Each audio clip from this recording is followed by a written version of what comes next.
लोके सर्वाणि भूतानि कूटस्थो अक्षर उच्यते द्वाविमो पुरुषो लोके क्षरादक्षरेव च सर्वाणि भूतानि कूटस्थो अक्षर उच्यते। द्वारा जीव दो प्रकार के हैं, च्युत तथा अच्युत।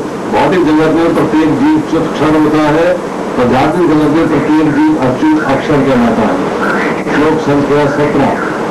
इन दोनों के अतिरिक्त एक परम पुरुष परमात्मा है जो साक्षात अविनाशी भगवान है, जो तीनों लोगों में प्रवेश करके उनका पालन कर रहा है।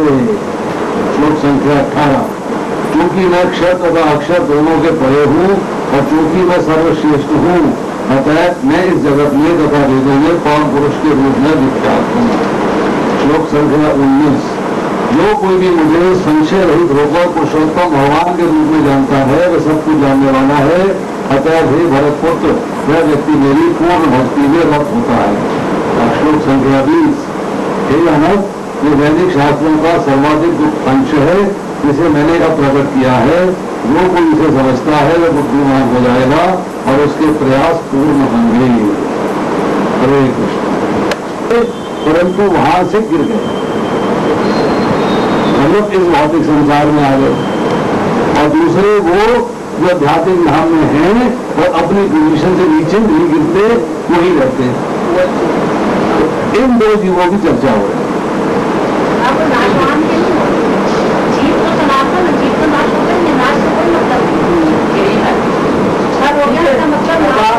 इस पूरे प्रकरण के अंदर जो है पिछला जो श्लोक गया है, मैं प्रत्येक के हृदय में विराजमान हूँ, तो भगवान जो है जीव की बात कर रहे हैं कि जीव, अब जीव के बारे में बता रहे हैं कि जीव की स्थिति क्या है, जीव कितने टाइप के हैं।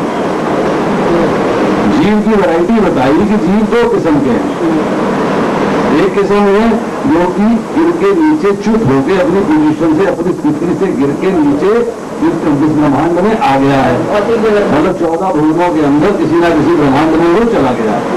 और दूसरे वो जीव हैं जो कि आध्यात्मिक स्थिति में कूटस्थ अपनी जगह पर स्थित है, वो वहां से गिरते नहीं, उनका फॉल डाउन नहीं होता। तो जिसका क्षरण हो गया है, जैसे आप साबुन इस्तेमाल करते हो तो साबुन की बत्ती जो है खत्म हो जाती है, तो हम कहते हो साबुन का क्षरण हो गया, समाप्त हो गया। अगर आप उसकी बत्ती ऐसी इस्तेमाल करते हो कि 10 बार रगड़ो, थोड़ा सा घिसता है, आप बोलते हैं इसका क्षरण बड़ा बढ़िया, बहुत पुअर है, बहुत ज्यादा असर तक चलती है, मतलब इसका समाप्ति नहीं है। यहाँ पर जो है चर्चा जो हो रही है वो ये हो रही है कि जीव जो है वो आपने जो पढ़ा है उसके अंदर लिखा है शरीर और आत्मा के बारे में। तो शरीर आत्मा की चर्चा नहीं हो रही है, यहाँ चर्चा हो रही है जीव की वैरायटी के बारे में कि जीव जो है वो दो किस्म के हैं। ये मैंने उसमें जो पढ़ा है आप जो है ना उसमें से वही चीज ग्रहण करिएगा।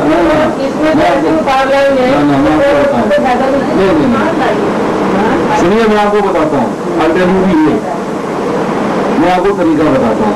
देखिए, अभी आपने पढ़ा जीव दो प्रकार के, च्युत तथा अच्युत। तो आपको मन में आना चाहिए च्युत का मतलब क्या होता है, अच्युत का मतलब क्या होता है, ये पता होना चाहिए, पहली बात। फिर बड़ा भौतिक जगह पे प्रत्येक जीव च्युत होता है, इसका अर्थ क्या, इसका मीनिंग क्या है, ये आना चाहिए। ये उतारने से मतलब नहीं है, इसका मतलब आना चाहिए कि आपके पास इस सेंटेंस का मीनिंग क्या है। और आगे है आध्यात्मिक जगत में प्रत्येक जीव अच्युत अक्षर कहलाता है। तो आध्यात्मिक जगत में, भौतिक जगत में जो दो जीवों को दो क्लासिफिकेशन की है, दोनों में फर्क क्या है, वो क्षर क्यों है, वो अक्षर क्यों है, ये बात दिमाग में आनी चाहिए। अब आपने बड़ा तात्पर्य के अंदर जो है लिखा है कि च्युत क्षर तथा अच्युत अक्षर जीव भगवान के सनातन पृथ्वीकृत अंश विगुणांश है। जब उनका संसर्ग भौतिक जगत से होता है तो जीव भूत कहलाते हैं। तो इस लाइन को आप एक्सप्लेन करो, इस लाइन को एक्सप्लेन करो। इसमें से पैराग्राफ में से इंपॉर्टेंट लाइनें निकालो कि इंपॉर्टेंट लाइन कौन सी है जो हमें समझ में नहीं आ रही है, और तो सबको समझनी चाहिए। ये मत सोचो कि मैंने वहां से लिख लिया वहां से लिख लिया, ये तो जो कॉपी कर देंगे तो क्या होगा, तो लिखा ही हुआ। नहीं, हमारा कौन सा एग्जाम हो रहा है, हम नहीं भी लिख के लाएंगे तो क्या? नहीं, आप लिख के लाओ, इसको इसमें इस तरीके से समझो। समझोगे तो बात नहीं होगी। ऐसा कुछ समझ के आगे बढ़ो, जो हमें थोड़ी इजी सी लगती है तो पढ़ना पड़ूगा के। नहीं, क्षरा सर्वाणी भूतानी, क्षरा सर्वाणी भूतानी, इसका क्या अर्थ है? यहाँ लिखा हुआ है कि जीव च्युत है, मतलब सारे के सारे भूत अर्थात सारे के सारे जीवात्मा जो भौतिक संसार के अंदर हैं उसमें कोई अच्युत नहीं है। सारे के सारे जो है फॉल डाउन वाले हैं, सारे के सारे जो है अपनी पोजीशन छोड़ के नीचे च्युत हो चुके हैं। इसके बाद फिर आती है बात कि जो परमेश्वर से एकत्व स्थापित कर लेते हैं वे अच्युत कहलाते हैं। तो जिनका भगवान के साथ एकत्व है, भगवान के समान गुण प्राप्त कर लेते हैं, भगवान के धाम में रहते हैं, वो अच्युत कहलाते हैं। इस तरह करके आप एक एक लाइन को, जो इम्पोर्टेंट लाइनें हैं पूरे पैराग्राफ में से, उसको आप एक्सप्लेन करो। जब यहाँ अगले आता है अगले पैराग्राफ के अंदर, जब तक जीव बद्ध है तब तक उसका शरीर पदार्थ के संसर्ग से बदलता रहता है। ये देखिए आप, ये भगवत गीता देख रहे हैं आप, ये हमने अंडरलाइन किया हुआ। ये अंडरलाइन जो लाइनें हैं उसको हमें एक्सप्लेन करना। हमने इसमें से इंपॉर्टेंट लाइनें जो हैं उनको मार्क कर लिया है, ये लाइनें इंपॉर्टेंट है, इनको एक्सप्लेन करना चाहिए। यही काम आपको करना है। ये जो इंपॉर्टेंट लाइन है, उस इंपॉर्टेंट लाइन को आप मार्क करिए, फिर उसको समझिए, फिर उसको एक्सप्लेन कर दीजिए। उस एक्सप्लेन करने के लिए आपको जो है जो भी शब्द इस्तेमाल करने पड़े उन शब्दों का इस्तेमाल करिए। भौतिक जगत में 6 परिवर्तन होते हैं, जन्म वृद्धि उपस्थिति जन्म क्षय तथा विनाश। तो ये 6 चीजें क्या हैं, इसको आपको एक्सप्लेन करना है। इसके बाद ये भौतिक शरीर के परिवर्तन हैं, लेकिन आध्यात्मिक जगत में शरीर परिवर्तन नहीं होता। क्यों नहीं होता, ये आपको बताना चाहिए। वहां जो है परिवर्तन क्यों नहीं होता? वहां न जरा है, न जन्म है, न मृत्यु, सब एक अवस्था में रहते हैं। चरह सर्वाणी भूतानी, जो भी जीव आदि जीव ब्रह्मा से लेकर शुद्ध चीटी तक भौतिक प्रकृति के संसर्ग में आता है वह अपना शरीर बदलता है। जो बात पहले बताई है उसको मैं दोबारा बता रहे हैं। बताया वे सब च्युत है। च्युत का मतलब यह है कि अपनी आध्यात्मिक स्थिति से फॉल डाउन करके इस भौतिक संसार में आ गए, दैट इज च्युत। और फिर लिखते हैं आध्यात्मिक जगत में वे मुक्त जीव सदा एकावस्था में रहते हैं। वहां पर कूटस्थ, कूटस्थ का मतलब आपको बताएं, कूटस्थ का मतलब क्या होता है? वहां कूटस्थ स्थिति में रहते हैं, अर्थात एक स्थिति में रहते हैं। इसको थोड़ा सा आप इस तरीके से एक एक लाइन करके जो भी इंपॉर्टेंट लाइनें हैं उनको मार्क करिए और उन मार्क लाइनों को समझाइए।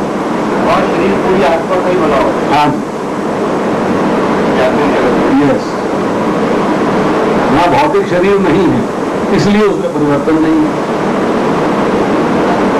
17वां श्लोक, 17वां श्लोक बताओ आप।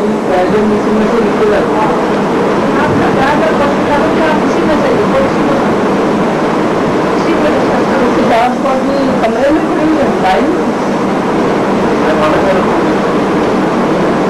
चलो 17वां पढ़ोगी, माता जी आप पढ़ोगी? नहीं, और भी पढ़ेगा। नमस्ते।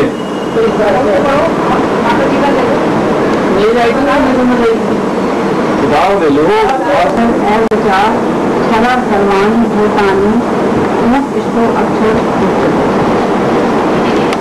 तो 15वें अध्याय के 16वें श्लोक में भगवान जो है पूरे वेदों का सार बता रहे हैं। वेद व्यास जी ने सारे वेदों का सार बताया वेदांत सूत्र में। जितने भी वेद हैं सबका सार वेदांत सूत्र में, और वेदांत सूत्र का भी सार भगवान इन 3 श्लोकों में बता रहे हैं, 16, 17 और 18। अगर हम इसको समझ लेते हैं तो हम बुद्धिमान हो जाएंगे और हम जो भी कार्य करेंगे वो कार्य पूर्ण होंगे। ये 3 श्लोक बहुत ज्यादा इम्पोर्टेंट है, इसमें हमको जरा भी लापरवाही नहीं चाहिए। इसको अगर हम पढ़ लेंगे तो हम समझ जाएंगे भगवान कौन है और हम कौन है, हमारा भगवान के प्रति क्या कर्तव्य है, हम भगवान राम कैसे जा सकते हैं। इसलिए 3 श्लोक बहुत इम्पोर्टेंट है। इसलिए हमें बहुत ध्यानपूर्वक इसको समझना। तो भगवान इसी अध्याय के 7वें श्लोक में कहते हैं, मामे वंशे जीव लोके जीव भूता सनातना मना सष्टानी इंद्रियाणी प्रकृति स्थानी कर। ये जीव मेरा ही भिन्न और सनातन अंश है। तो जीव कौन है? भगवान का अंश। और कैसा है? सनातन। सनातन माने इसका कभी नाश नहीं होता। तो यहाँ पर वो नाश वाली बात नहीं हो रही, इसका नाश नहीं होता, चाहे ये च्युत हो चाहे अच्युत हो, चाहे ये क्षर हो चाहे अक्षर हो, नाश नहीं होता। तो जीव को बताया कि 2 प्रकार के जीव होते हैं। तो जो जीव क्षर और अक्षर, तो क्षर कौन से जीव होते हैं? तो जो जीव भगवान की सेवा छोड़कर स्वयं भोक्ता बनना चाहते हैं, उनको इस संसार में भेज दिया जाता है, भौतिक संसार में, और वो क्षर हो गए, गिर गए, फॉल डाउन, फॉलेबल, वो क्षर हो गए, अपनी जगह पर थे और क्षर हो गए। तो इस संसार में जितने भी जीव हैं, ब्रह्मा से लेकर छोटी सी चींटी तक, सब क्षर हैं। इस संसार में कोई अक्षर नहीं है, सब क्षर हैं। और जब जीव क्षर मतलब संसार में आ जाता है तो उसको एक भौतिक शरीर मिलता है। तो जीव तो सनातन है, लेकिन शरीर क्या होता है? परिवर्तनशील है। तो जीव जब इस संसार में आता है, उसको भौतिक शरीर मिल जाता है, तो ये जीव 3 गुणों के द्वारा इस शरीर से बंध जाता है और आनंद प्राप्ति के लिए घोर संघर्ष करता है कि मुझे आनंद मिल जाए। आनंद को छोड़कर आया और यहाँ आकर आनंद चाहता है। आनंद क्यों चाहता है? क्योंकि आनंद का अंश है, जिसका अंश है उसी को चाहेगा। जैसे एक मिट्टी का ढेला है, आप उसको ऊपर उछाल दो तो कहाँ जाएगा? नीचे। क्यों? क्योंकि वो मिट्टी का अंश है। धुआं कहाँ जाएगा? ऊपर, क्योंकि वो हवा का अंश है। इसी प्रकार जीव क्या चाहेगा? आनंद, क्योंकि आनंद का अंश है। आनंद है भगवान, तो उसको छोड़कर आया और इस संसार में आनंद ढूंढ रहा है और बना हुआ है 3 गुणों से। बेड़ियां पड़ी हुई उसके पैरों में, लेकिन घोर संघर्ष कर रहा है, इसलिए आनंद के लिए। उसमें भी उसको चैन नहीं मिलता। जो शरीर मिला है ना, वो भी परिवर्तन, एक जैसा नहीं होता, परिवर्तनशील। आज पैदा हुआ, कल बढ़ेगा, फिर रुकेगा, फिर कुछ पैदा करेगा, फिर क्षय होगा, फिर मर जाएगा। तो 6 परिवर्तन लगातार हो जा रहे शरीर के अंदर और जीव उसके अंदर फंसा हुआ एक एकत्व में नहीं रह सकता।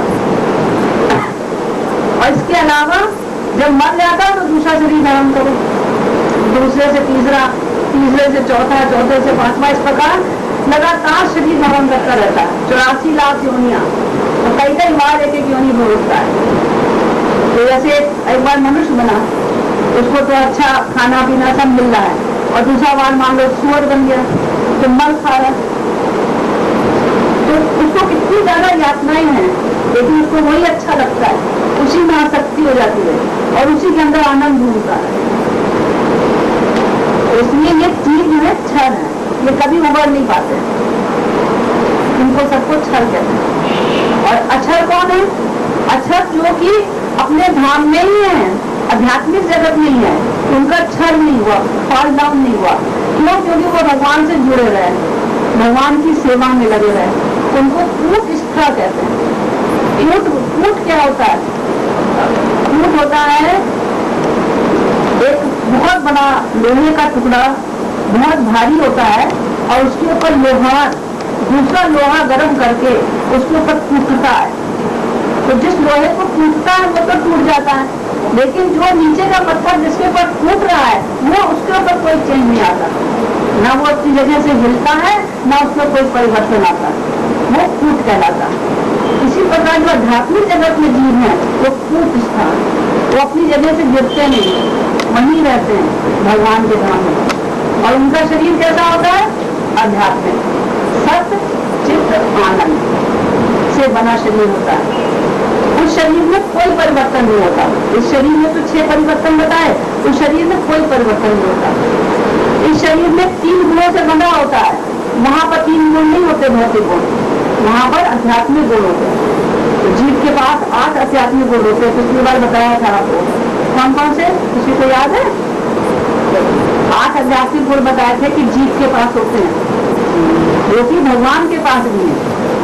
पाप रहित, ओल्ड एज नहीं होती, मृत्यु नहीं होती, भूख नहीं लगती, प्यास नहीं लगती, शोक नहीं होता, आनंद ही आनंद, और सत्य काम और सत्य संकल्प। जो कामनाएं करता है, जो संकल्प करता है, सब पूर्ण होती है। सत्यवादी होता है, जो भी बात करता है सब सत्य होती है। तो झूठ नहीं है वहां पर, पाप नहीं करता, ये 8 गुण होते हैं वहां पर, इससे कि वो हमेशा आनंद में रहता है। और हम इस संसार में जो जीव बचे हुए सब दुखी दुखी, तीनों गुणों से बने हुए, वो जीव तीनों गुणों से अतीत है। वो है अच्छा, वो है अच्युत। अच्युत का मतलब वो बुरे नहीं, भगवान भी अच्युत कहलाते हैं। और जीव भी जो मुक्त जीव है, नित्य मुक्त होते हैं, वो अक्षर है, वो आध्यात्मिक जगत में होते हैं, संसार में नहीं होते। इस संसार का प्रत्येक जीव ब्रह्मा से लेकर चीटी तक सब क्षर है।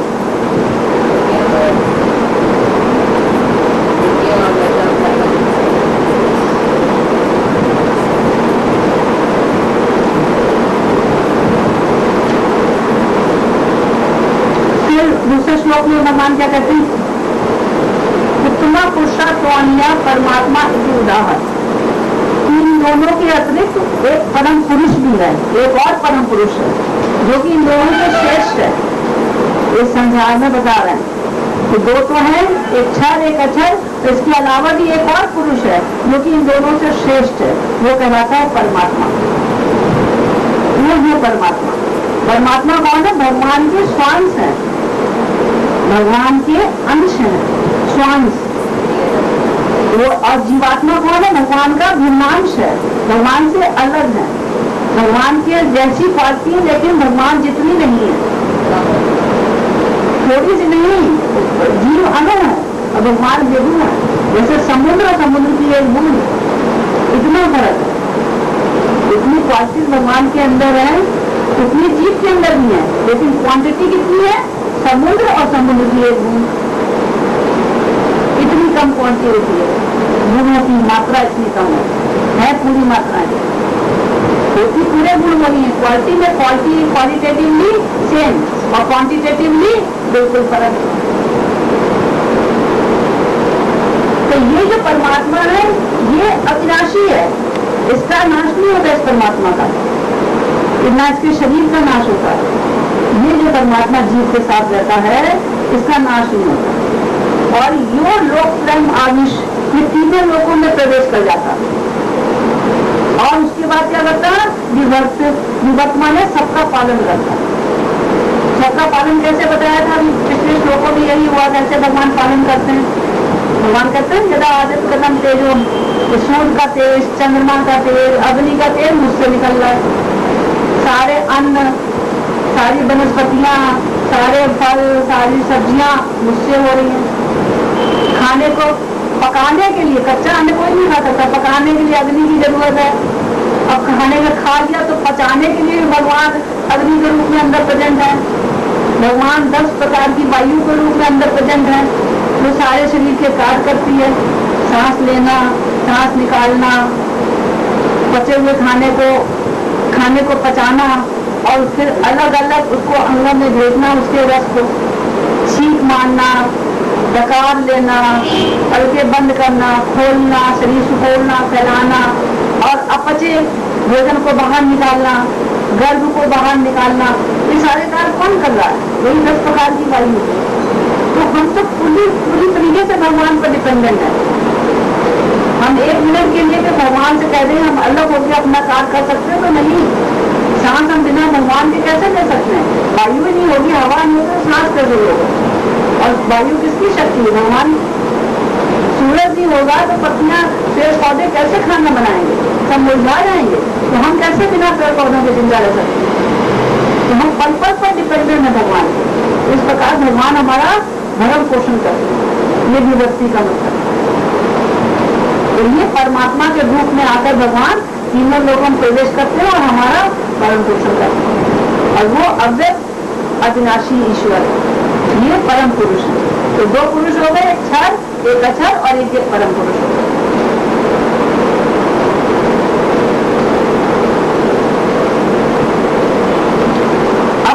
11वें श्लोक में भगवान क्या बताते हैं?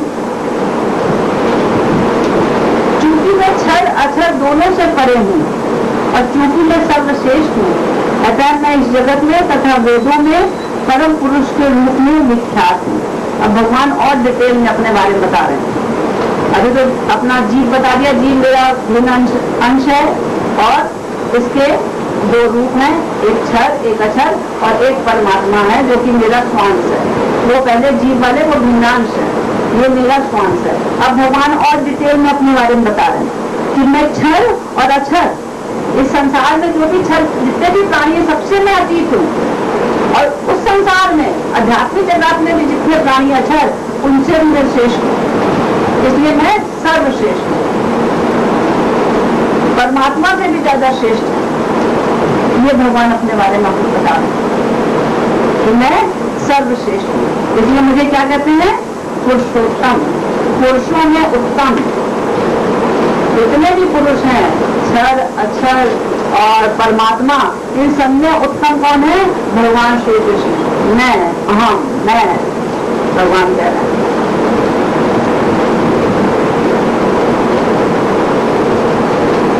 कोई भी जीव चाहे क्षर हो चाहे अक्षर हो, वो भगवान का बराबरी नहीं कर सकता। वो कहते हैं ना, अहम ब्रह्मास्मि, मैं ब्रह्म हूँ, और ऐसे करो तो नारायण खुद ही नारायण बन जाओगे, इतने कार्य करो नारायण खुद स्वयं भगवान बन जाओगे। नहीं बन सकते, चाहे आप क्षर हो चाहे अक्षर। अर्जुन कहना ना 11वें अध्याय के 45वें श्लोक में, नत्वत्व समो अस्ति अभ्याधिका को तो अन्य, आपके बराबरी कोई नहीं है तो आपसे बढ़कर कौन हो सकता है? और 10वें अध्याय के भी 12वें और 13वें श्लोक में भगवान अर्जुन क्या कहता है? जब भगवान की विभूतियों के बारे में सुना, क्या कहता है? परम ब्रह्म परम धाम पवित्रम परमम भगवान पुरुषम शाश्वतम दिव्यम आदि देवम अजम विभुम आहु स्वादिश्या सर्वे देवर्षि नारदा तथा आशितो देवलो व्यासा स्वयं चैत्र ऋषि। कहते आप परम पुरुष हैं, परम धाम है, पवित्र है, सब कुछ आप ही है। और इस बात को आशित देवर व्यास नारद सारे ऋषि मुनि कह रहे हैं कि आपसे बढ़कर कोई नहीं, और स्वयं आप भी कह रहे हैं मुझसे बढ़कर कोई नहीं, तो भगवान से बढ़कर कोई नहीं। ये अर्जुन ने बताया। इसके अलावा भगवान ही ब्रह्म ज्योति, ब्रह्म और परमात्मा के सोर्स है। तो परमात्मा भी आपको श्रेष्ठ पुरुष बताया ना इस संसार में, जो कि सबका पालन पोषण कर रहे हैं, उनका भी सोर्स। और ब्रह्म ज्योति जो पहले बताया है भगवान ने कि ब्रह्म ज्योति जो है न तद्भास्ते सूर्य न शशांको न पापका यद्गतवाना निर्वर्तन के तद्धाम परमम, मेरी ब्रह्म ज्योति से ही सारा आध्यात्मिक जगत अलौकिक रहता है। तो वो जो ब्रह्म ज्योति है और ये जो परमात्मा है जो कि सारे संसार में जीवों का भरण पोषण कर रहे हैं, ये भगवान का ही एक अंश है। ब्रह्म ज्योति क्या है? भगवान भगवद गीता के 14वें अध्याय के 27वें श्लोक में कहते हैं ब्राह्मणों ही प्रतिष्ठा अहम, जो ब्रह्म है इसका प्रतिष्ठा मैं हूँ, मैं इसका आधार हूँ, मुझसे ही सब कुछ निकलता है। और परमात्मा को क्या कहते हैं भगवान? कि मेरा स्वांश। ब्रह्मा जी कहते हैं ब्रह्म संहिता में एको अपयसोचितुम जगदंड कोटि यद शक्ति अस्ति जगदंत्य गंधा अन्नांतर स्थल परमाणु क्या अंतर स्थल गोविंदम आदि पुरुषम का हम बजानी। और फिर कहते हैं यस एक निष्कारा तथा ओलम जीवंती लोग विद्या जगदम था विष्णु महासा यस कला विशेषो गोविंदम आदि पुरुषम का हम बजानी। क्या मतलब क्या हुआ? इसका मतलब ये हुआ कि जो भगवान विष्णु है वो भगवान की एक स्वांश मात्र है, और भगवान विष्णु कौन है? उनकी महत्ता जरा जानो। हमारी उम्र कितने साल की? ज्यादा से ज्यादा 100 साल, ठीक है? आजकल तो 100 साल होती नहीं सकती, 60, 70, 80, लेकिन ज्यादा से ज्यादा मान लो 100 साल है। और इस कलयुग के अंदर, कलयुग की उम्र कितनी है? कलयुग जिसमें हम लोग रह रहे हैं 4,32,000 साल। तो अब कलयुग में कितनी बार जन्म लेंगे? 4,32,000 साल बाद तो हम कम से कम ले ही लेंगे। और अगर हम कभी मक्खी बन गए, मक्खी बन गए, कभी मच्छर बन गए, कभी हम कुत्ता बिल्ली बन गए, उनकी उम्र तो 10-10 साल 12-12 साल होती है, ज़्यादा ज़्यादा 20 साल होती है। और मच्छरों की उम्र तो कुछ दिन की होती है। छोटे मच्छर तो एक दिन का होता है, एक रात का होता है, सुबह मर जाते हैं, रात में पैदा होते सुबह मर जाते हैं। तो उनकी कितनी बार उन्हें जन्म लेंगे? 4,32,000 साल तो मिनिमम हम लेंगे मैक्सिमम। और मैक्सिमम कितनी बार हम लेंगे आप खुद सोचो। और द्वापर युग कितना बड़ा होगा? इससे डबल कितना? 8,64,000। तो उसमें हम कितनी बार जन्म लेंगे? सोचो, सोच नहीं सकते, चिंतिए। और त्रेता में ट्रिपल कर दो, 12,96,000। तो अब सतयुग में उसका 4 टाइम्स कर दो, 17,28,000। 17,28,000 साल का एक चतुर्युग हुआ। उस चतुर्युग में हम कितनी बार मरेंगे, पैदा हो कितनी बार? और एक युग में कई जन्म। अचिंत्य है, सोच नहीं सकते, इसमें हम गणना नहीं कर सकते। और ये एक चतुर्युग की बात हुई है। और ऐसे 1,000 चतुर्युग बीत जाए तो कितनी बार जन्म लेंगे? और वो 1,000 चतुर्युग जो है ब्रह्मा जी से एक दिन 12 घंटे, इतनी बड़ी उनकी रात। तो 2,000 चतुर्युग बीत गए तो हमारा क्या होगा हाल? और ऐसे ब्रह्मा जी 100 साल जिंदा रहते हैं। तो वो 100 सालों में कितनी बार हमारा जन्म मृत्यु होगी? सोच सकते हो कितनी बार होगी? और वो ब्रह्मा जी भगवान की एक सांस से अंदर चले जाते हैं। उनकी उम्र कितनी है? भगवान ने सांस ली, खत्म ब्रह्मा जी। तो भगवान सोचो कितने महान है। वो ब्रह्मा जी एक सांस के बराबर है। भगवान ने सांस ली अंदर, ब्रह्मा की उम्र खत्म। इसको भी अकल्पनीय, मतलब सोच नहीं सका, चिंतिए है, ऐसी चीज है। और वो कहाँ विष्णु जो कि ब्रह्मा जी को एक सांस में अंदर कर लेते हैं, वो भगवान के अंशों के अंश हैं, श्री कृष्ण के।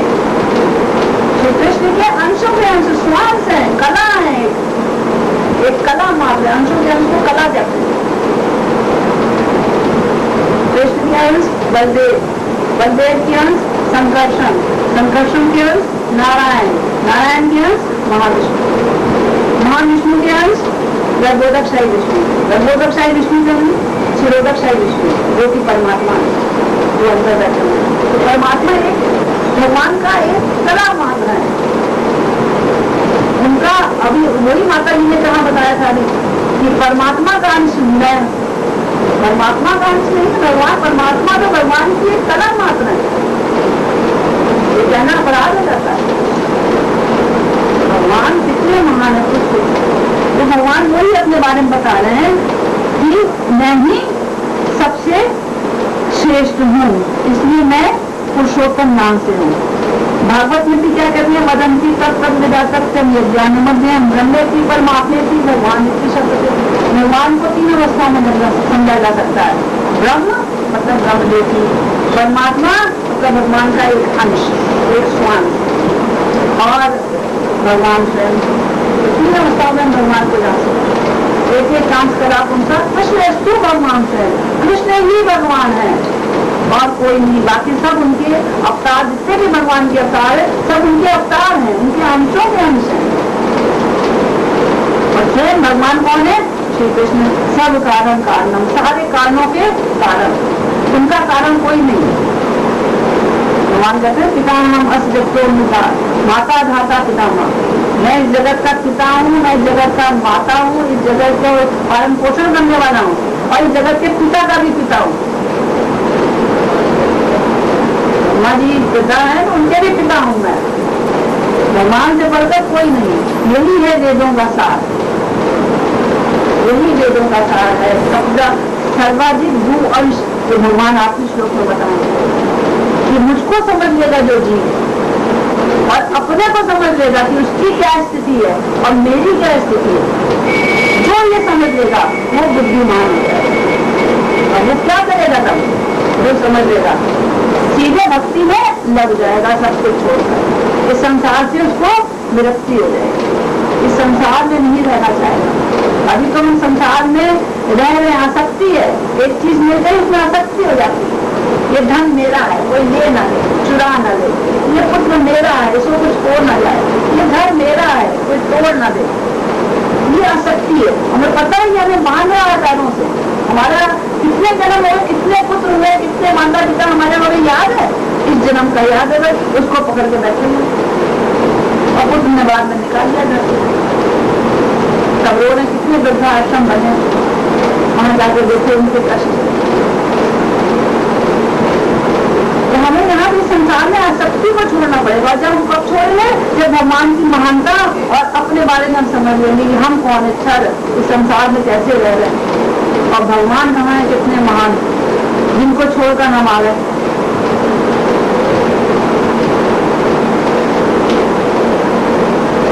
तो उसमें 19वें श्लोक में भगवान कहते हैं, जो कोई भी मुझे संशय रहित होकर पुरुषोत्तम भगवान के रूप में जानता है, वो सब कुछ जानने वाला है।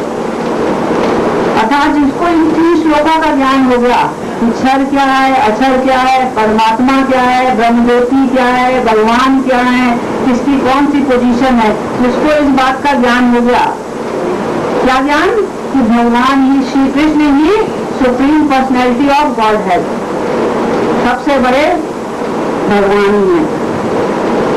तो वो क्या करेगा, उसके कार्यकलाप क्या होंगे, ये भगवान से सर्वविद, वो सब कुछ जानने वाला है। भजंती माँ, वो मुझे भजेगा।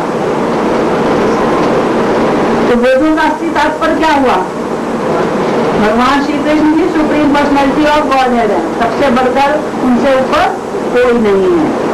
और जो इस बात को जान लेगा, he is the knower of everything, और वो डिवोशनल सर्विस में तुरंत लग जाएगा। और जिसने ज्ञान तो प्राप्त कर लिया लेकिन फिर भी भक्ति नहीं करता, तो उसका मतलब उसका ज्ञान अधूरा है और व्यर्थ हो जाएगा वो। अगर वो जब तक भक्ति नहीं करेगा तो उसका ज्ञान क्या है, व्यर्थ जाएगा। तो भक्ति करनी है पाने के बाद, खाली ज्ञानी नहीं बने रहना। ज्ञान प्राप्त हो गया, उसके बाद क्या करें, उसके बाद भक्ति शुरू करें। भक्ति जो है, वैदिक ज्ञान हमको मिलता है श्रुति से। वैदिक ज्ञान श्रुति कहलाता है। श्रुति माने सुनने से। जैसे सुखदेव गोस्वामी ने सुना, कहा और सुना किसने, परीक्षित महाराज ने, और सूत गोस्वामी सुना रहे सौनक राशि ऋषियों को। तो सुन के ये ज्ञान प्राप्त किया जाता है। लेकिन सुनना किससे, अधिकारी से। जो अधिकारी नहीं है तो आपको गलत ज्ञान देगा, जैसे कि माता जी आपको बता रहे हो, वो मैंने लाइन गलत लिखी, वो गलत ज्ञान दे देगा। कर लिए, अगर अधिकारी नहीं है तो ज्ञान गलत मिल जाएगा, और गलत ज्ञान से फिर आगे बढ़ोगे तो कहाँ जाओगे, आपका कुछ पता ही नहीं चलेगा कहाँ घुस गए, कहाँ गए तो कहाँ गए, कुछ नहीं पता लगेगा।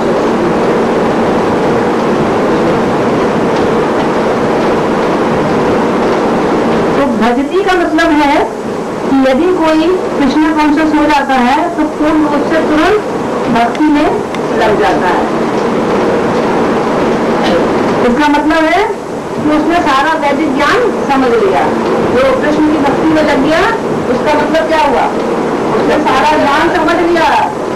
और जो नहीं लगा, उससे ज्ञानी होने के बावजूद भी ज्ञानी नहीं, उसके अनेक जन्मों का चिंतन व्यर्थ हो जाता है। चिंतन करता रहता है, कहीं कुछ और तो नहीं है, कुछ और तुम सही है कि नहीं, शंका।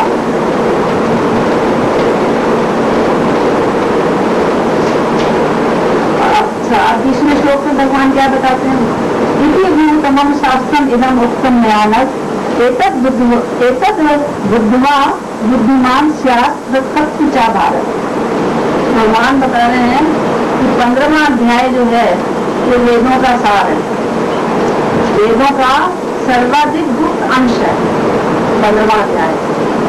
वेद हम लोग पढ़ते हैं, उसका सबसे ज्यादा गुप्त अंश, वो कहते हैं सीक्रेट नॉलेज। इससे बढ़कर कोई नॉलेज नहीं होता। क्या कि हम भगवान के अंश हैं, और भगवान कौन है, एकले ईश्वर कृष्ण और सब व्रत माने सेवा। एकले ईश्वर कृष्ण, एक ईश्वर है सिर्फ कृष्ण, और जितने भी हैं सब उनके सेवक। सर्व कारण कारण, सारे कारणों के कारण है। और जीव का स्वरूप क्या है? जीवे स्वरूप होए नित्य कृष्ण दास। जीव का स्वरूप, हमारा स्वरूप क्या है? दासता का। अगर हम दासता नहीं करेंगे भगवान की तो हमें माया की करनी पड़ेगी। यहाँ आ गए, माया की रास्ता कर रहे हैं, यहाँ आने के माया की रास्ता करने के बावजूद भी हमारे मन में क्या है कि हम स्वामी हैं। हम स्वामी नहीं है, पल पर डिपेंडेंट है। अब सांस भी हम अपने मर्जी से नहीं ले सकते। हमें नहीं पता अगली धड़कन हमारे दिल की धड़केगी कि नहीं। पूरी तरीके से हम डिपेंडेंट है, लेकिन हम समझते क्या है कि हम स्वामी हैं। ये वो मोह, इल्यूजन, इसमें भी हम लोग पड़े हैं। और हैं क्या? हम भगवान के दास। अगर हम भगवान की दासता नहीं करेंगे तो क्या होगा? भगवान के धाम नहीं जा सकते। और हमें अपना स्वरूप समझ में आ गया कि हम भगवान के दास हैं तो भगवान की सेवा में लग जाएंगे। ये गुप्त अंश है। इसलिए ईश्वर कृष्ण आसक्त जिन्हें स्वरूप हो नित्य कृष्ण दास। भगवान श्री कृष्ण ही परम भगवान है और जीव उनका दास है, तो उनकी सेवा ही हमें करनी है। ये है सर्वाधिक गुप्त अंश वेदों का। भगवान कहते हैं एतत् बुद्धिवा बुद्धिमान स्यात्, मुख से बुद्धिमान हो जाएगा। भगवान कहते हैं कि जो मेरा चिंतन करता रहता है, हर समय मुझे याद करता रहता है, उसको मैं बुद्धि योग देता हूँ। ददामि बुद्धि योगम तम एन उपयांति, उनको मैं बुद्धि योग देता हूँ। जो मेरा हर समय चिंतन करता रहता है, मेरे बारे में सोचता रहता है, मुझे याद करता रहता है, उसी में रमन करता है, उसी में प्रसन्न होता है, उसको मैं बुद्धि योग देता हूँ। बुद्धि योग मतलब दिव्य बुद्धि देता हूँ, जिससे कि मुझे समझ सके। हम अपनी भौतिक बुद्धि से भगवान को नहीं समझ सकते कि भगवान कितने महान है। भगवान उसी को वो बुद्धि देते हैं जो कि भगवान की भक्ति में लग जाता है, तो वो बुद्धिमान हो जाएगा। ये मतलब, और उसके प्रयास पूर्ण होंगे। प्रयास क्यों करता है जी? आनंद प्राप्ति के लिए। कार्य क्यों करते हो तुम लोग? आनंद के लिए। मेन मकसद ये है तो भाई धन कमाया, धन से क्या होगा? आनंद मिलेगा। बच्चों को पढ़ाएंगे, बच्चे पढ़ जाएंगे तो क्या होगा? बच्चे अच्छे खुश हो जाएंगे तो हम भी खुश हो जाएंगे। आनंद की प्राप्ति के लिए हम करते हैं ना हर कार्य को। कौन दिखा रहे हैं? आनंद की प्राप्ति के लिए। तो उसके प्रयास पूर्ण होंगे तो उसका हमें जो बुद्धिमान हो जाएगा वो क्या करेगा? कृष्ण की सेवा। जब कृष्ण की सेवा करेगा तो क्या होगा? माया से छूट जाएगा। अर्थात भगवान ने बोला है ना, माने में प्रबंधते माया में ताप कर्म की। जो मेरी शरण में आ जाता है उसको माया छोड़ देती, उसकी माया छूट जाएगी। जब भगवान की शरण में गए तो माया छूट गई। माया छूट गई तो कहाँ जाएंगे? धाम वापस चले गए जहाँ से आए थे। इतना कष्ट सहने के बाद तो वो बुद्धिमान हो जाएगा। उसके सारे कार्य अर्थात जो भी वो भक्ति करता है वो पूर्ण हो जाएगा, उसमें कमी नहीं आएगी। क्योंकि जहाँ भक्ति होती है, भक्ति जब हम करते हैं भगवान की, तो वो इस भौतिक प्रगति के अंदर में नहीं होती, वो भगवान की अंतरंगा शक्ति के अंदर में होती है। भगवान की 3 प्रकार की शक्तियाँ, एक अंतरंगा, एक बहिरंगा और एक तटस्था। जीव जो है तटस्था शक्ति है और बहिरंगा शक्ति माया की है, जो कि अपनी तरफ हमें खींच रही है। और अंतरंगा शक्ति किसकी है? भगवान की। तो जब हम भक्ति करते हैं तो अंतरंगा शक्ति हमारे ऊपर होती है, तो माया उसमें काम नहीं कर सकती। तो हमारे अंदर पूरा ज्ञान आ जाएगा, बुद्धि आ जाएगी, बुद्धिमान हो जाएंगे। जहाँ कृष्ण वहाँ नहीं माया अधिकार।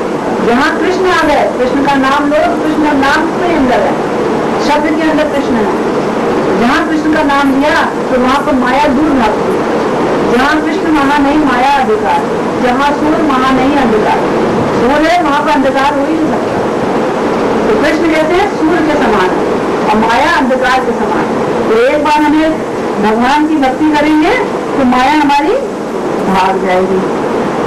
और जो भक्ति में नहीं प्रवृत्त होगा तो क्या है?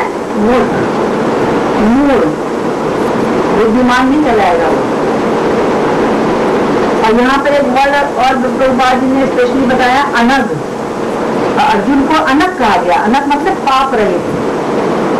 तो भगवान जो है 7वें अध्याय के 28वें श्लोक में बताते हैं, पेशान तो अंतगतम पापम जन्नाम कुल कर्म नाम, ये द्वंद मोह निर्मुक्ता भजन से नाम बता, कि जिसके पापों का अंत हो गया है, जिसके पुण्यों का उदय हो गया है, वो मुझे दृढ़ता से बसते हैं। जिसके और पुण्यों का उदय हो गया है, वो मुझे दृढ़ता पूर्वक बसते हैं। तो अभी तो हमारे तो पाप खत्म नहीं हुए, हम तो भज ही नहीं सकते। लेकिन भगवान यहाँ अर्जुन को अनक कह देते निष्पाप, तो क्योंकि अर्जुन भगवान का भक्त था और मित्र था। तो जब हम भक्ति करते हैं तो भक्ति इतनी शक्तिशाली होती है कि हमारे सारे पाप नष्ट हो जाते हैं। जो भी हम कार्य करें, जो भी हमारे पाप होंगे, भक्ति करने से ऑटोमेटिक नष्ट हो जाएंगे। हमें उन पापों को नष्ट करने की, उनका प्रायश्चित करने की जरूरत नहीं है। हमें क्या करना, सीधे भक्ति में लगना। इस बात को हमें इन 3 श्लोकों से समझ में आ गया कि हम भगवान के दास हैं और भगवान ही सब कुछ है, वही सुप्रीम पर्सनैलिटी है। तो हमें उन्हीं की सेवा करनी है, उनकी भक्ति करनी है, इस संसार में नहीं फंसना है। ये है वेदों का सबसे गुप्त अंश। तो संसार से मुक्ति के लिए इस अध्याय के 1 से लेकर 5वें श्लोक तक तो बताया कि कैसे हमें इस संसार से मुक्ति मिलेगी। ये संसार को क्या बता दिया, उल्टा भगवत का वृक्ष, और इसके अंदर जीव फंसा हुआ है। और ये वृक्ष भी कैसा है, असली नहीं है, प्रतिबिंबित है। असली तो भगवान के नाम में है, क्योंकि ये प्रतिबिंबित होने पर भी इतना आकर्षण है, तो असली में कितना होगा आकर्षण। जीव इस संसार को नहीं छोड़ना चाहता क्योंकि बहुत खूबसूरत है, तो असली कितना अच्छा होगा। ये तो प्रतिबिंब मात्र है उसका। तो इसको कैसे हमें छोड़ना है, विरक्ति के शस्त्र से इसको काटना, विरक्ति लानी है। क्योंकि हम इस संसार के नहीं है, हम भगवान के धाम से आए हैं, वहीं हमें जाना है। ये हमारे दिमाग की बात है, जिगरे स्वरूप है नित्य कृष्ण दास, हमें दास्ता करनी है भगवान की। तो हमें इस संसार से धीरे धीरे विरक्ति हो जाएगी।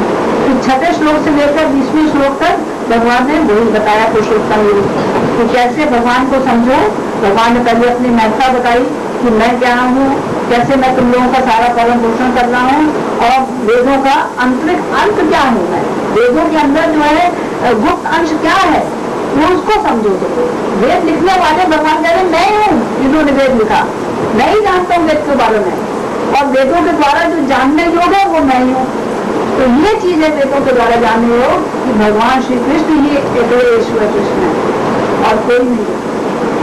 और उसके बाद जो वेद का जीव का भी स्वरूप पता लग गया, और जीव जो भगवान की भक्ति करेगा, भगवान को शरणागत हो जाएगा, तो उसको माया छोड़ देगी और जीव अपने धाम वापस चला जाएगा। धाम सब हमारा एम तो धाम जाने का है ना। तो जब एक बार धाम जाने का हमको रास्ता दिखाई दे दिया तो हम क्यों लगे रहेंगे यहाँ। तो भगवान से हमको जुड़ना है। सारे शास्त्रों का यही निचोड़ है, जितने शास्त्र। तो ये 15वां अध्याय बहुत इंपॉर्टेंट अध्याय था। पुरुषोत्तम योग कहते हैं कि पुरुषोत्तम से कैसे योग करना। हरे कृष्ण।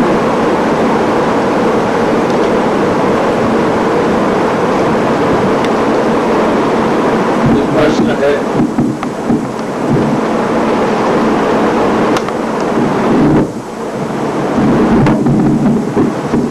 हाँ जी पूछे।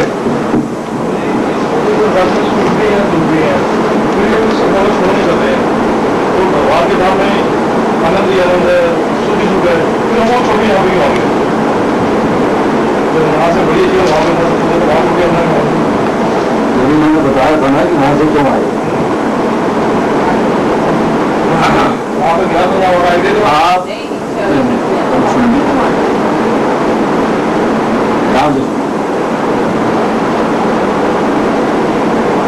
आप अपने ऑफिस में काम करते हो, आपके नीचे जो है एक एम्प्लॉय काम करता है, वो चाहता है कि वो भी आप जैसी ही पोजीशन प्राप्त करे। उसके मन में ये इच्छा, उसकी डिजायर है कि मैं भी जो है उसी पोजीशन पे आ जाऊं जिस पे आप बैठे हुए। तो आप उसको क्या उत्तर देते हैं? What is your answer? Simple सवाल है, मुश्किल नहीं। घर में नौकरानी काम करने आती है, सेवा करने आती है, आप उसको जो है वो कहती है कि मैं भी आपकी तरह घर की मालकिन बन जाऊं। तो आप उसको जो है क्या उत्तर देते हो? What is your answer? मैं भी आपके साथ सोऊंगा, मैं भी आपके साथ रहने जब उठाऊंगा, मैं भी आपके पलंग में देखूंगा, तो आप क्या करेंगे? क्या उत्तर दोगे आप?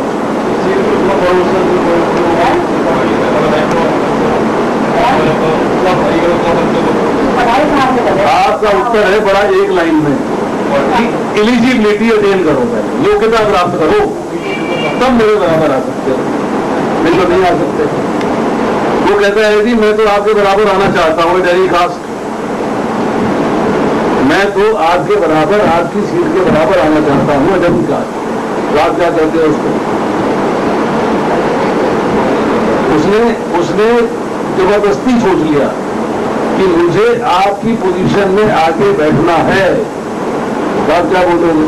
आप सेवा करेंगे। मेरा देश के इस ऑफिस में तो एक ही ऑफिसर है, मुझे मेरे बराबर ऑफिसर बनना है तो कोई दूसरा ऑफिस ढूंढ लो। यहां तो मेरे को सब्स्टिट्यूट नहीं कर, यहां तो मेरे बराबर नहीं बैठ सकता। Now you will have to go to some other place.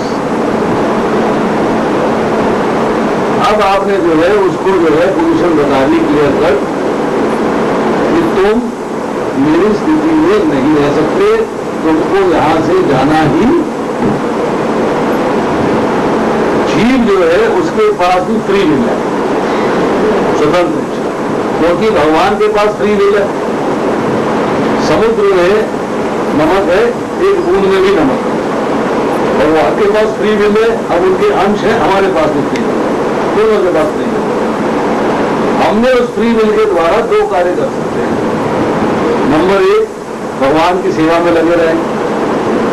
Number दो, सेवा से विमुख हो जाए। विमुख होने का मतलब है अरे मैं तो आपके बराबर आनंद भोगूंगा, आपकी सेवा नहीं करूंगा।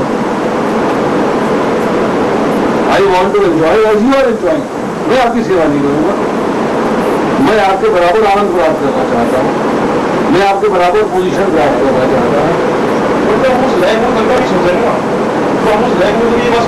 चपरासी आपके लायक नहीं है, परंतु सोचता जरूर है कि आपके बराबर बैठ जाऊं। सोचता है नहीं, बैठ नहीं सकता, तो नहीं सकता ना, तो क्या करते हो उसको?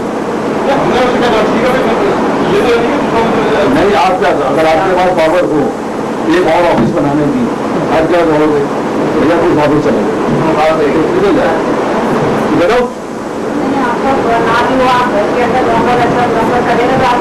जीव ने इच्छा करी कि मेरे को वहां पर भगवान के बराबर सुख भोगने हैं। अब उसमें एक टेक्निकल प्रॉब्लम है, समझो। भगवान के धाम में कोई ऐसी इच्छा नहीं है जो पूर्ण ना होगी। इच्छा है तो पूर्ण होनी चाहिए, पर पूर्ण होने की स्थिति नहीं है, पोजीशन नहीं है पूर्ण होने की, क्योंकि वहां पर तो एक ही भगवान रह सकते हैं भोक्ता बन के, दूसरा व्यक्ति भोक्ता बन के नहीं रह सकता।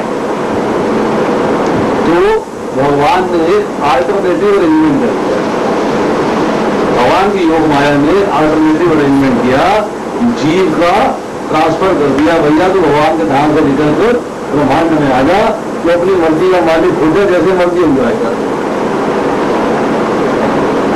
Choice is now yours. आप खीर खाना चाहते हो या कीमा खाना चाहते हो, आप सब्जी खाना चाहते हो कि मछली खाना चाहते हो, चॉइस आपकी है। नाउ यू आर भोक्ता, क्योंकि आपकी जो फ्री विल है आपसे जो मर्जी कराए वो कार्य आप करोगे।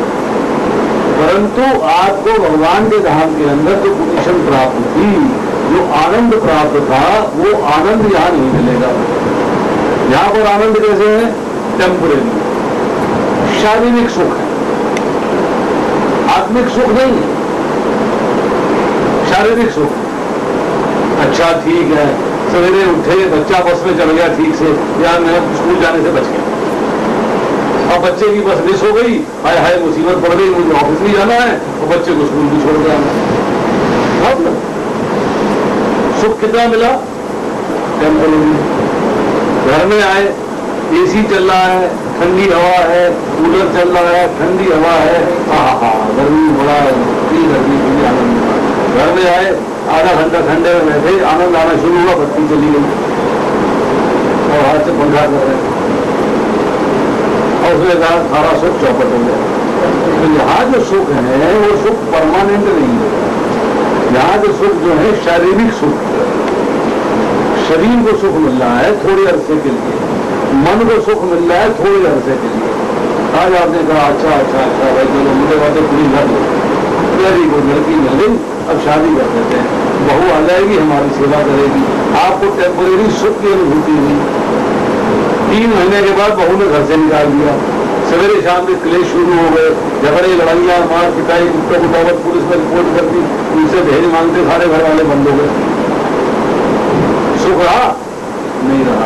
ये यहाँ जो भौतिक संसार के अंदर सुख है वो सारे के सारे सुख टेम्परेरी है। आपको टेम्परेरी सुख नहीं चाहिए, आपको थोड़े अरसे वाला सुख नहीं चाहिए। ये माता जी बैठी टांगे खड़ा के बैठे बैठो, अभी इनकी जो है पीछे से सपोर्ट छीन ले, तो ये बैठ नहीं पाएगी। पीछे सपोर्ट है, टांगे फैली हुई है, सुख मिल रहा, 2 मिनट के अंदर जो है वो पीछे की सपोर्ट छिन जाए और फिर बैठ ना पाए तो दुख चालू उसी पोजीशन में दुख शुरू हो जाएगा। जिस पोजीशन में बैठे हुए थे उसी पोजीशन में दुख शुरू हो जाएगा। तो यहाँ पर जो है दुख जो है परमानेंट है, सुख टेम्परेरी है, कभी कभी आता है। भगवान के धाम में दुख है ही नहीं, जीरो है, अनामयम, वहां पे विकार नहीं है, कष्ट नहीं है, दुख नहीं है, वहां केवल सुख ही सुख है। परंतु हमने जो इच्छा प्रकट करी कि हम भी आप जैसा आनंद प्राप्त करना चाहते हैं, तो भगवान ने कहा मेरे धाम में कोई भी इच्छा अपूर्ण नहीं रहती, इच्छा का पूरा होना जरूरी है। यहाँ तुम ले नहीं सकते, चलो मैं दूसरे जगह ट्रांसफर कर देता हूँ। तुम बंबई में मेरे बराबर नहीं बैठ सकते, आम का लीडर में पूना में सीट खाली है, वहां पर टॉप पोजीशन खाली है, तो वहां चले जाओ, बोले पूना नहीं। अब पूना जाने के बाद पता लगा कि वहां पे 10 आदमी लड़ाई के लिए बैठे हुए हैं, हर आदमी टांग खींच रहा है, HRA मिलना बंद हो गया, वहां पे टूटा फूटा मकान भी दिया कंपनी ने। यार सुख तो मिला, मैं टॉप पोजीशन से तो खा गया, भोगता तो बन गया, तो साथ में मेरे कष्ट साथ लग गए। वहां में जूनियर पोजीशन बता पर सारे सुख थे, बढ़िया फ्लैट था, बढ़िया मकान था, बढ़िया गाड़ी थी, मोबाइल मिला हुआ था, AC ऑफिस था, AC घर था, तो पोजीशन जूनियर थी। या पोजीशन तो टॉप है तो सुख सारे चले। यही आ रहा है कि हम लोग जो भौतिक संसार में आ जाते हैं, तो जो प्रकृति के बंधन में बंधे हुए हैं, उसमें हमको जो है लगातार सुख और दुख, सर्दी गर्मी के आने जाने के समान मिलते रहते हैं, परमानेंट नहीं है कुछ। अब दूसरी बात कि अगर जो है भगवान ने हमको बुद्धि दी है और भगवान का अंश होने के नाते हमारे पास बुद्धि है, तो हमने ये गलत डिसीजन क्यों लिया? हमने गलत डिसीजन क्यों लिया? उसका आंसर ये है कि बुद्धि की क्वालिटी तो सेम है, परंतु क्वांटिटी में फर्क है। समुद्र के पानी में और गिलास के अंदर जो पानी है, दोनों में फर्क है। अगर आप नमक एक्सट्रैक्ट करोगे तो समुद्र के पानी से अनंत गुना नमक निकलेगा और गिलास के पानी में थोड़ा सा निकलेगा। तो हम जो जीव हैं उनके अंश हैं, एक स्प्लिंग मात्र है, तो हमारे अंदर बुद्धि भी लिमिटेड है। भगवान की बुद्धि अनंत है, हमारी बुद्धि लिमिटेड है। तो लिमिटेड बुद्धि से आदमी हमेशा गलत काम करता है, उतना बुद्धि का प्रयोग नहीं कर पाता। इसीलिए भगवान भगवत गीता में कहते हैं बार बार कि मैं बुद्धि देता हूँ, मैं बुद्धि देता हूँ, क्योंकि भगवान इसको कह रहे हैं, उन्हें पता है अगर बुद्धि होती है तो यहाँ आता नहीं, अगर बुद्धि होती तो यहाँ आता नहीं। अब इसके पास बुद्धि नहीं है, इसलिए मैं इनको बुद्धि दे रहा हूँ, जिससे कि ये लौटकर मेरे पास वापस चले जाएं। ये कंडीशन क्रिएट हो गई कि भगवान हमको जो है बुद्धि देते हैं, जिससे हम लौटकर भगवान के धाम जा सकें। फिर भगवान हमको अपने धाम वापस बुलाने के लिए प्रयत्न करते हैं, कोशिश करते हैं। क्या कोशिश करते हैं? नंबर 1, हमको इतने दुख देते हैं कि हम भगवान को याद करना शुरू करते हैं। भगवान अपनी बहिरंगा शक्ति जो माया देवी है, जो माया को ये इंस्ट्रक्शन देते हैं कि तुमने जो है अपने त्रिशूल के द्वारा तीनों ताप देने हैं इसको, जिससे जो है ये मेरे बारे में सोचना शुरू कर दे और मेरे धाम वापस आने का प्रयास करे। फिर भगवान कहते हैं कि क्योंकि तुम मेरे धाम वापस आने के लिए सोचना शुरू कर देते हो तो आओगे कैसे, इसके लिए मैं तुमको जो है शास्त्र दे देता हूं कि शास्त्र को पढ़ के, शास्त्र को सुन के, शास्त्र के द्वारा ज्ञान प्राप्त करके तुम मेरे धाम आ सकते हो। फिर भगवान कहते हैं कि अगर तुम्हें शास्त्र समझने में कठिनाई है, शास्त्र समझने में दिक्कत है, तो मैं तुम्हें जो है गुरु देता हूं, जो तुम्हें शास्त्र को समझा देगा, उसका ठीक से रास्ता बता देगा, ठीक मार्ग बता देगा। फिर कहते हैं अगर जो है ठीक मार्ग तुम्हें पता लग गया परंतु उस मार्ग पे चलने में तुम्हें तकलीफ है कि तुम जो है उस मार्ग पे ठीक से नहीं चल पा रहे हो, मार्ग पता लग गया है परंतु उस मार्ग पे तुम्हारी गाड़ी नहीं चल पा रही है, तो क्या इलाज है? तो मैं भगवान के भक्त देता हूं, उनका संग करके तुम इस रास्ते पे चल सकते हो। अगर तुम उस रास्ते पे भक्तों के संग में नहीं चल पाते हो तो मैं स्वयं आता हूं भक्त के रूप में, तुमको जो है इस धराधाम से उठाकर और भगवान के धाम में पहुंचा देगा।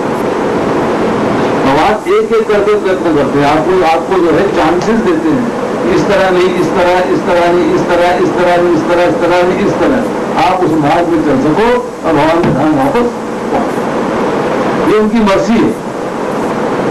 फिर जब जीव लौटकर वापस चला जाता है तो भगवान ऐसी स्थिति उसके मन में होती है, जीव के उसके पास ऐसी स्थिति होती है या वो दोबारा से भोक्ता बनने की कोशिश नहीं करता, क्योंकि असंख्य योनियां, असंख्य जन्म भुगत के वापस पहुंचता, ऐसे नहीं पहुंचता। हम आपको एक छोटी सी कथा सुनाते हैं, आपको बात समझ में आएगी कि हम लोगों की तरक्की क्यों नहीं होती। हम लोग भक्तों का संग नहीं करते,